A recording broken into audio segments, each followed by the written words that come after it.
Well, it's time for Media Watch. Emma James is here with us in the studio. It's good to see you, Emma. The news is coming thick and fast out of Washington today, but a lot of people are still reacting to the move by Donald Trump to fire the acting Attorney General, Sally Yates. You've been looking at some reactions to that. Yes, absolutely. It's something that a lot of people are talking about, opinion divided, and it really does seem to be as simple as, are you pro-Trump or not? Taking a look at some of the reactions, Senator Patrick Leahy, who is the ranking member of the Senate Judiciary Committee, tweeted this: "The AG is the Attorney General of the United States for all Americans, not just for the President." He also released a statement saying that President Trump has now put his cabinet on notice. If you adhere to your oath of office to defend the Constitution, you risk your job. Now, Newt Gingrich, of course, has a very, very different take on this. Trump practiced "you're fired" for years. Today, he applied it to an insubordinate acting Attorney General. Congratulations. He's talking about his stint on The Apprentice. Exactly. Although he's got his quotation marks in the wrong place. But anyway, that's a small matter. Nice try, Newt. Exactly. The Boston Globe is one of many publications to actually print the White House statement in full about this sacking. And the reason for that really is because of the language used. And that's what's got a lot of people talking, really. Sally Yates has betrayed the Department of Justice. He calls her an Obama administration appointee who was weak on borders, very weak on illegal immigration. And it is the choice of that word, betrayed, that really seems to have surprised people.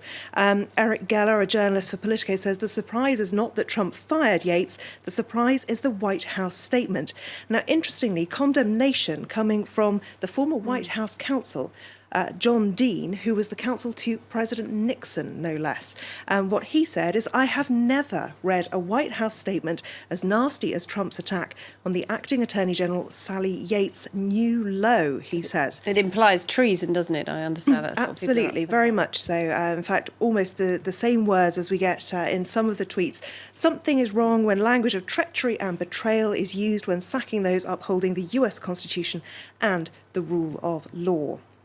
Now, interestingly, in this time of great technology, the internet being what it is, people can search very quickly and find old material. And this is key in this particular case. Vox is one of those sharing a clip of Sally Yates' confirmation hearing back in 2015. Of course, at the moment, we're in the middle of all the confirmation hearings of Donald Trump's picks, including that of Jeff Sessions, who he wants to be Attorney General. Now, it was Jeff Sessions, no less, who actually asked questions of Sally Yates back in 2015. And this really goes to the whole heart of this argument and is well worth watching in full. But here's a little excerpt from it. Do you think the Attorney General has a responsibility to say no to the President if he asks for something that's improper? A lot of people have defended the Lynch nomination, for example, by saying, well, he appoints somebody who's going to execute his views. What's wrong with that? But if the views the president wants to execute are unlawful, should the Attorney General or the Deputy Attorney General say no? Senator, I believe that the Attorney General or the Deputy Attorney General has an obligation to follow the law and the Constitution and to give their independent legal advice to the president.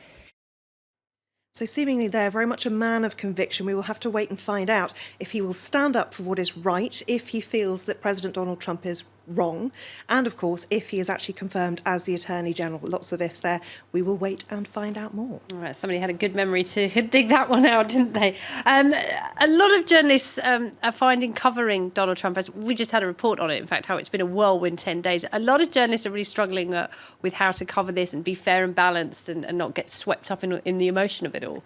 Yes, absolutely. And some journalists are certainly throwing all of that out of the window. In fact, you might be forgiven for thinking that we are all doomed if you read some of the articles out there.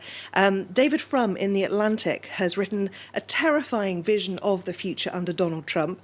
It's written as though it's towards the end of his second term, and it outlines basically how the US could creep from being a democracy into being an autocracy, with Donald Trump as the autocratic, all-powerful, all-ruling leader. And he says, if this were happening in Honduras, we'd know what to call it. It's happening here instead, and so we are baffled. And it really does make very depressing reading. The New York Times has this article by David Brooks in which he says these are very tricky times for Republicans who don't like Trump. But they respect the fact that he has this grip on their voters. So they really are torn between two worlds. He says they're in an untenable position because the deal they've struck with the devil really will cost them their soul. As you can see, a lot of hyperbole in this kind of reporting. He says the Trump administration is not a danger just to the Republican Party, but to the nation as a whole. He also refers to hyperventilating media.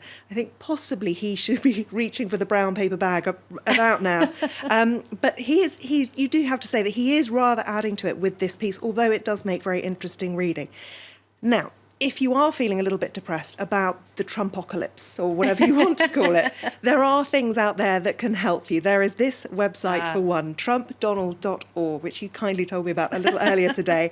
And you can point the trumpet at Donald, and when you play it, there you go. A whole range of different facial expressions and things that happen to his hair. It's really marvellous. And as you can see in the left-hand corner, there's actually a counter as to how many people have actually blown the trumpet at Donald Trump. According to this, it's been done more than 439 million times, if I've got my maths correct there. And finally, on a similar vein, we also have at Trump Draws, who so far has only done 4 tweets, but he already has 18,000 followers.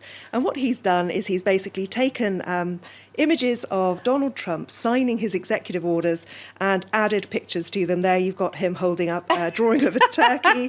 There's another one of him having drawn a horse. And it's a bit of a deviation on the theme that has already been widespread on the internet, where people have added their own messages to those executive orders. This one from the comedian Margaret Cho: "My soul is empty, I'm scared of dying alone." Now, it is all a bit of nonsense, but it does bring some much needed humour. It lightens the mood, doesn't it, Emma? Thank you very much indeed. Emma James there, having fun with Media Watch.